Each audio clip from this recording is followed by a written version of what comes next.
देवगाव येथे महिला सुरक्षा कायदा व स्वसंरक्षण व्याख्यान व पथनाट्य सादर.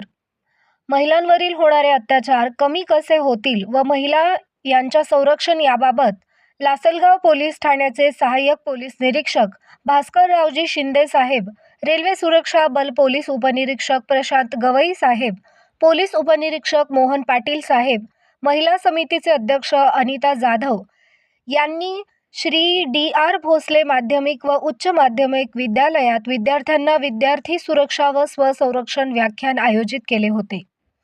यावेळी नूतन विद्या प्रसारक मंडळाच्या कॉलेजचे विद्यार्थ्यांनी महिला सुरक्षा कायदा व सुव्यवस्थेवर आधारित पथनाट्य सादर केले. सहाय्यक पोलीस निरीक्षक भास्कररावजी शिंदे साहेब यांनी लैंगिक अपराधांपासून बालकांचे संरक्षण व रस्ते सुरक्षा, रेल्वे सुरक्षा बल पोलीस उपनिरीक्षक प्रशांत गवई साहेब यांनी मानवी तस्करी व उपाययोजना, पोलीस उपनिरीक्षक मोहन पाटील साहेब यांनी महिला बाल सुरक्षा व डिजिटल जागरूकता याबाबत मार्गदर्शन केले.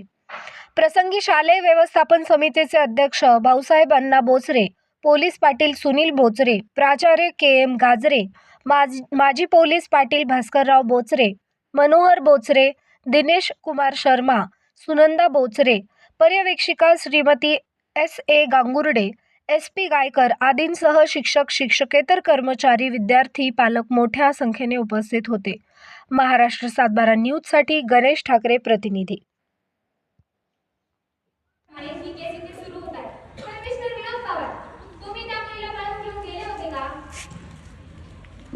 हो.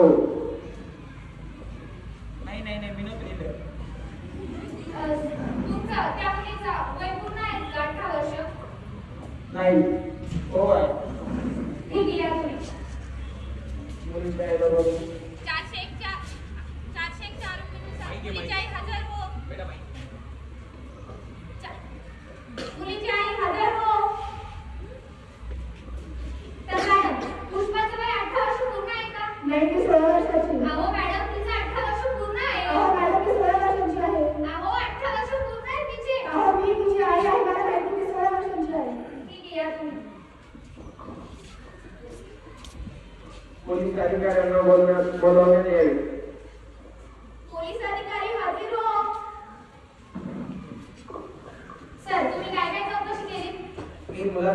ज्या मुलाने मुलीला पळून घेऊन गेला त्याबद्दल आणि त्याचबरोबर त्या मुलाला त्यांनी मदत केली, त्याचबरोबर आरोग्यांनाही अटक केली. त्याचबरोबर मुलगी ही अल्पवयीन आहे याचाही पुरावा काढण्यात आलेला आहे आणि ती मुलगी अल्पवयीन आहे तुमचं आपल्यावरून कळालं.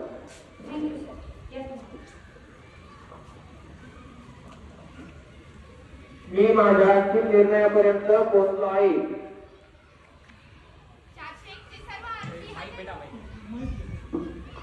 401 ते सर्व आरोपी हजर हो.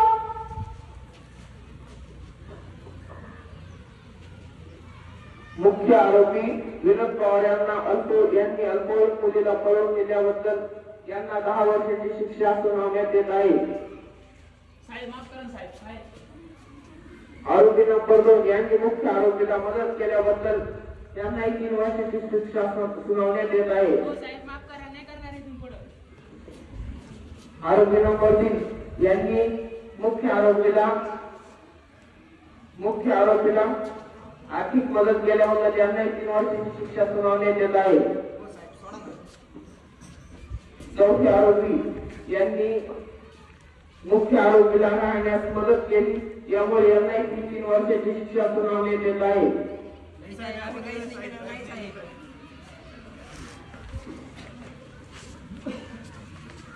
न्यायालय इथे संपवत आहे.